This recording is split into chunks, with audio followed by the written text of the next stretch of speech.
A paz de Deus a todas as nações do mundo. Eu, Pedro, hoje nesse dia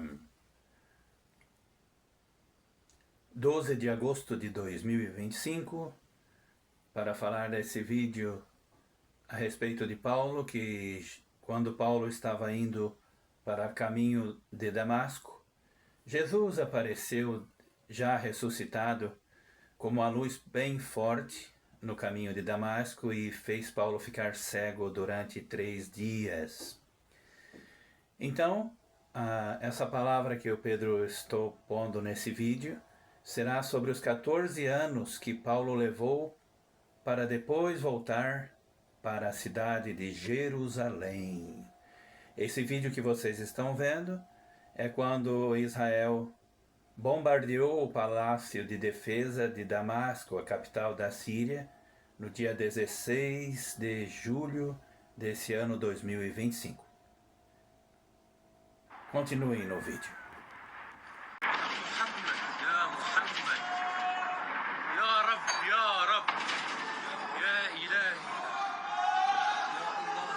Hoje é no mundo, 12 de agosto de 2025, Deus colocou em meu coração, já que deu 14 anos de casados de mim Pedro com minha esposa Loruana no dia 29 de abril de 2025. E que o primeiro milagre do Messias Jesus no país de Israel foi transformar a água em vinho numa festa de casamento. E também essa cidade de Joinville Deus fez nascer de um presente de casamento da filha do imperador do Brasil Dom Pedro I, chamada Francisca, que casou com o príncipe francês chamado Francisco e que receberam as terras de Joinville como presente de casamento. E já que também Deus compara a verdadeira Igreja de Cristo como a esposa, e Jesus Cristo o Messias, Deus compara com o esposo. E não esquecendo que as descendências desde Abraão até o nascimento do Messias Jesus deu 3 vezes 14 gerações, devido a todos esses lindos e importantes acontecimentos de Deus. Deus colocou no coração de mim Pedro de achar nessa manhã de 12 de agosto de 2025, entre os 66 livros, uma passagem da Sagrada Escritura onde teve um acontecimento divino de um tempo exato de 14 anos dentro das Sagradas Escrituras. Mas antes de ouvir em Gálatas 2:1-10 vejam o significado do canal Eclesiastes capítulo 11 versículo 5 com Sandro Pedro. Assim como não sabes o caminho do vento, nem como se formam os ossos no ventre da mulher grávida, também não sabeis as obras de Deus, cujo Deus é o Criador de todas as coisas.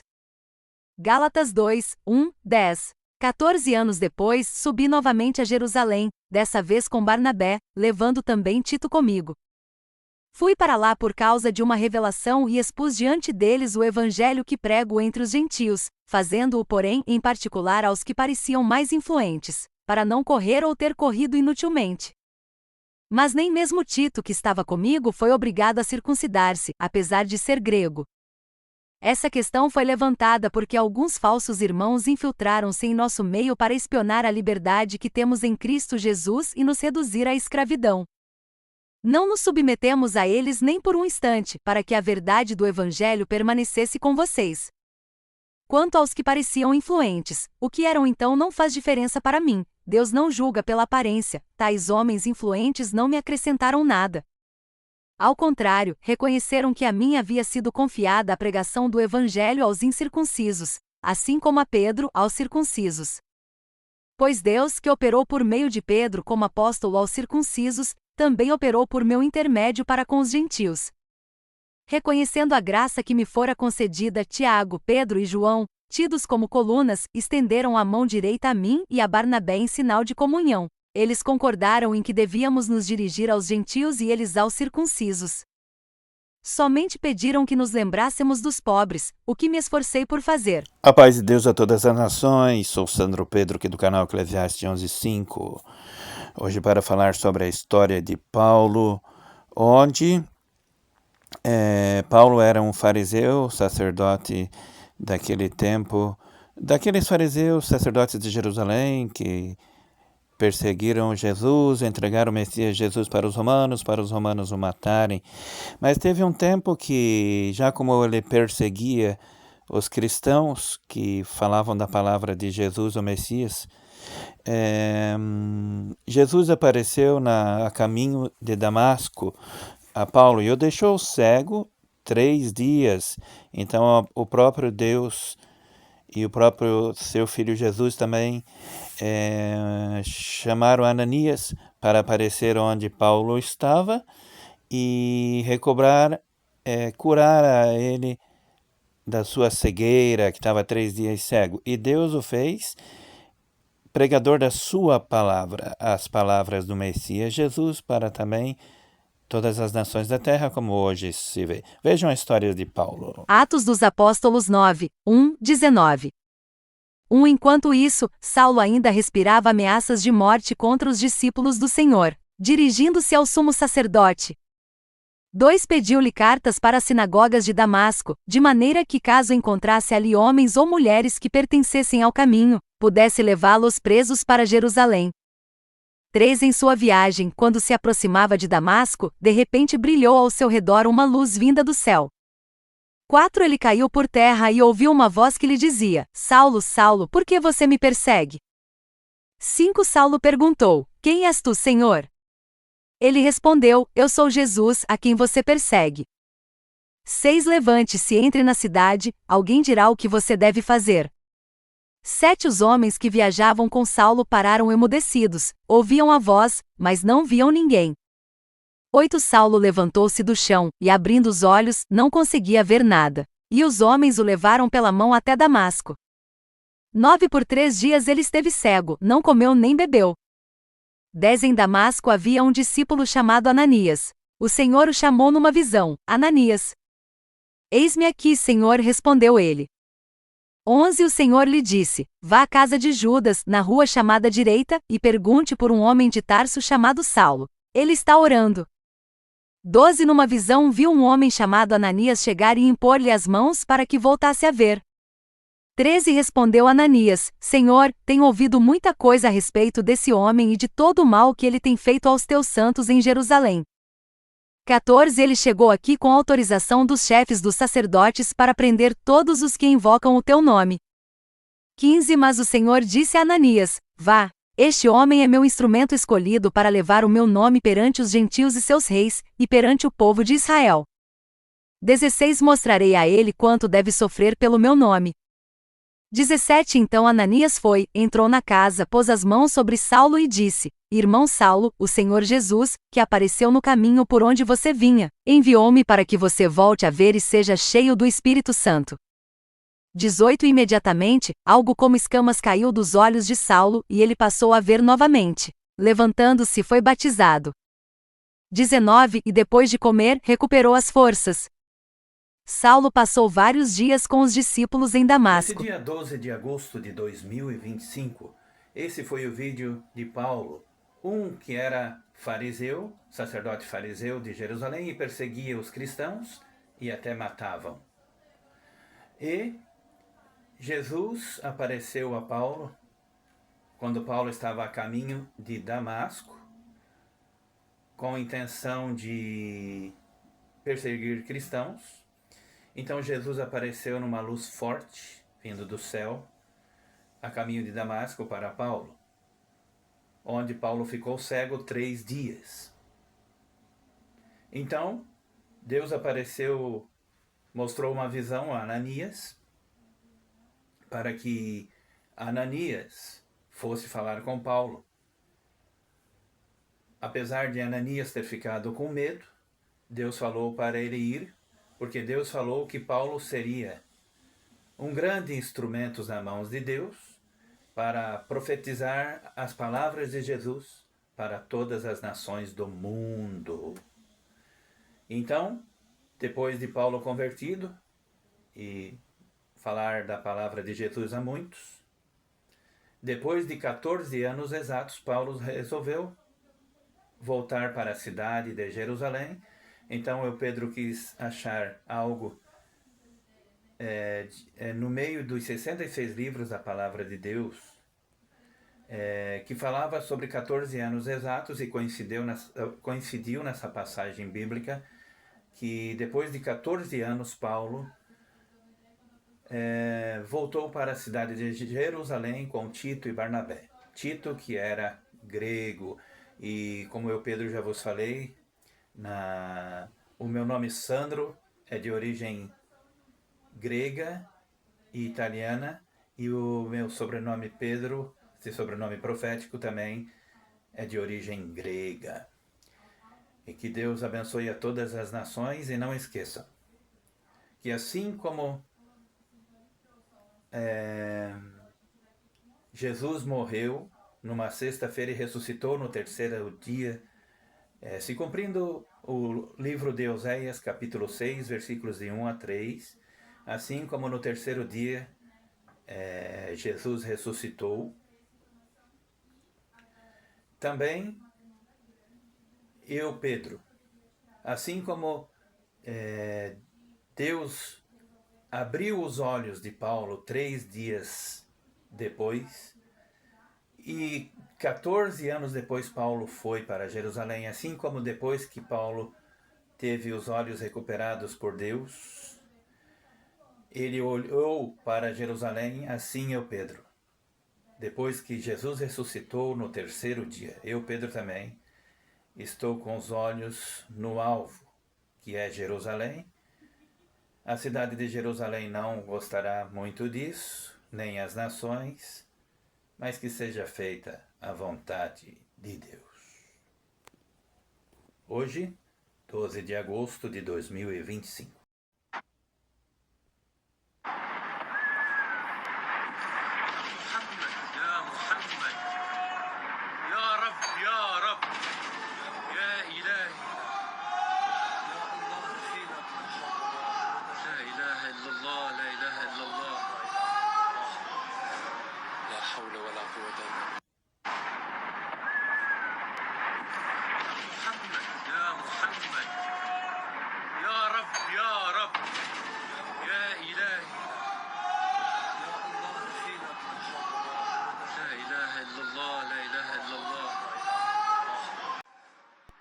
Hoje, 12 de agosto de 2025, falta 3 dias para dar 3 anos exatos do meu cajado de 15 de agosto de 2022. 1 Reis, capítulo 22.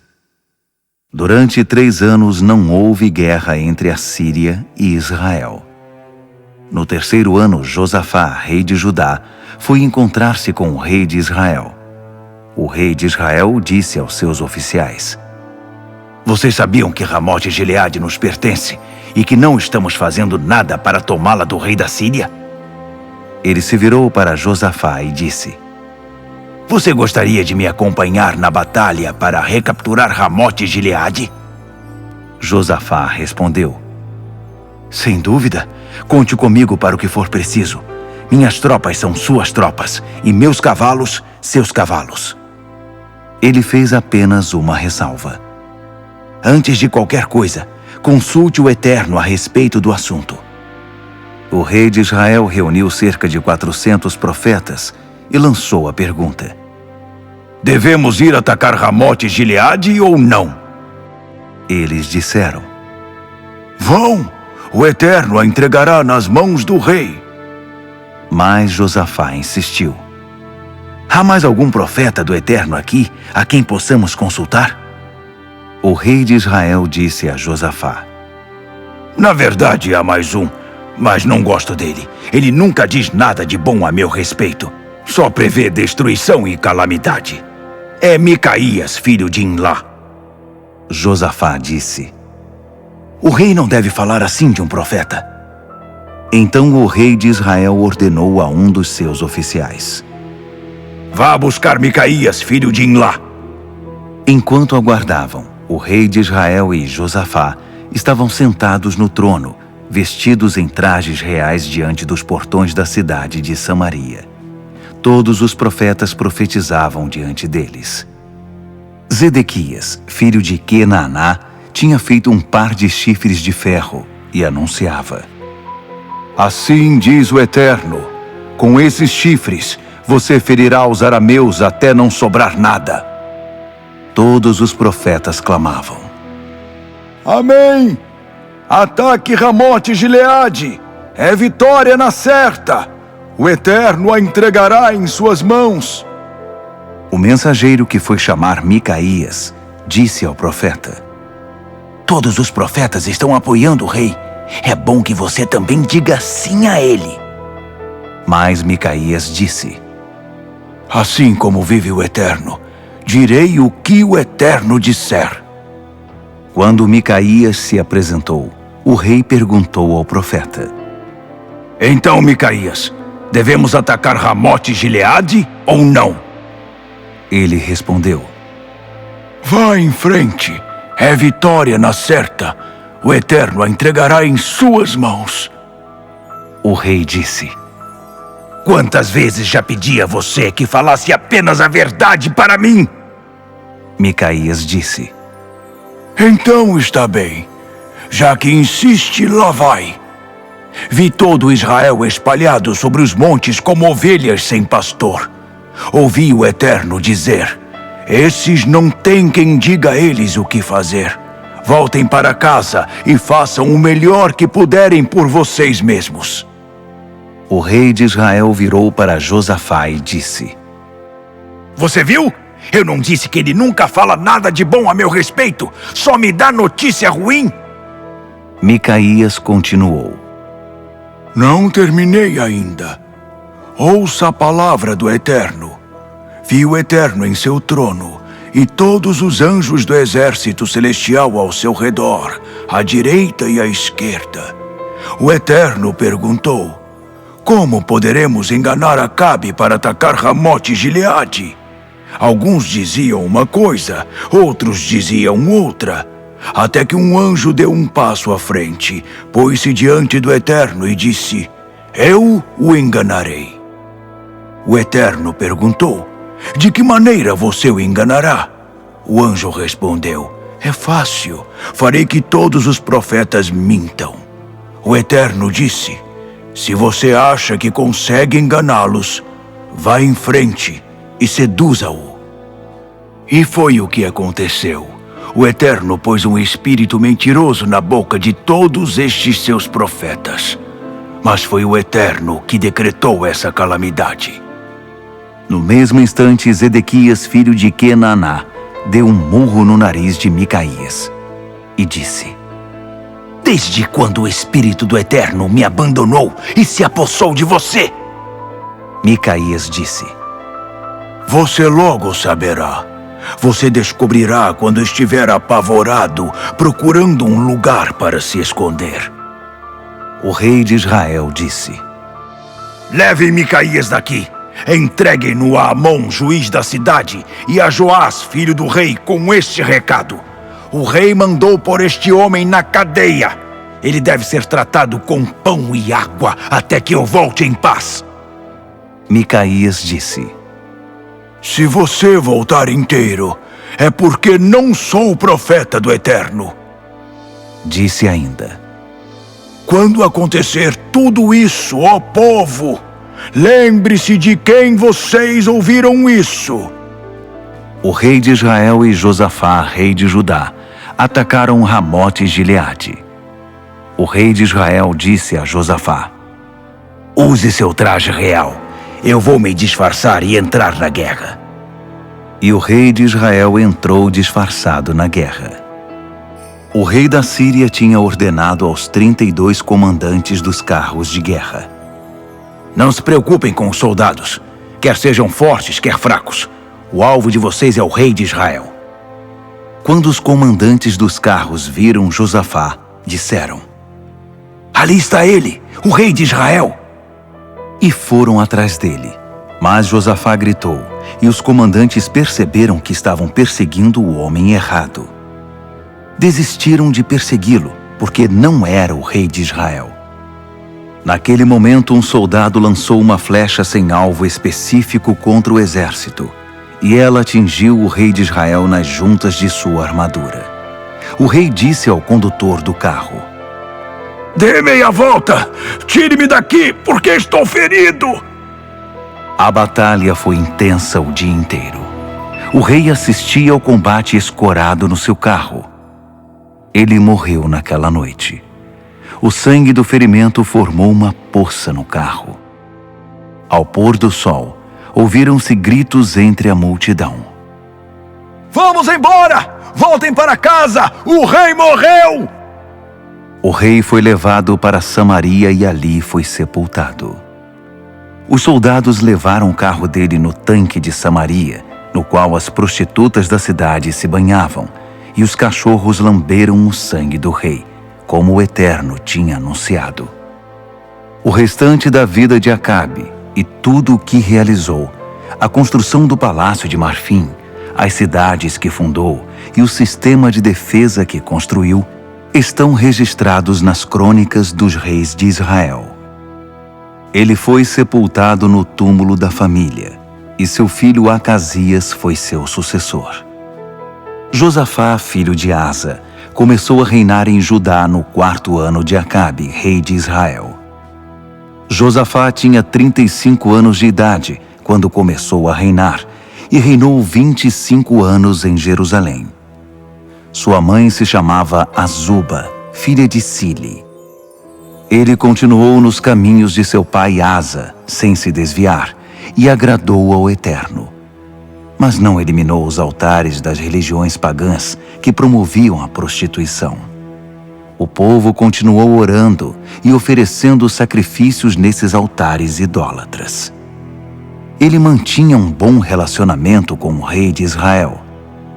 O restante da vida de Josafá, tudo o que realizou e suas guerras, estão registrados nas crônicas dos reis de Judá. Ele também eliminou os prostitutos cultuais deixados por seu pai Asa.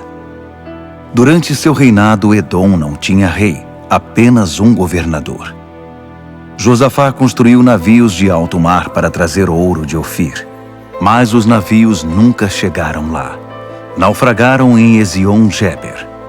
Na época, Acasias, filho de Acabe, propôs juntar os marinheiros de Josafá com os de Acasias, mas Josafá não concordou. Josafá morreu e foi sepultado no túmulo da família, na cidade de Davi, seu antepassado. Seu filho Jeorão o sucedeu. Acasias, filho de Acabe, começou a reinar sobre Israel em Samaria no 17º ano de Josafá, rei de Judá. Ele reinou 2 anos em Israel. Cometeu muitos pecados diante do Eterno, seguindo os caminhos de seu pai e de sua mãe, e também de Jeroboão, filho de Nabate, que levou Israel a viver em pecado. Ele provocou a ira do Eterno, o Deus de Israel, sacrificando nos altares de Baal. Foi pior que seu pai.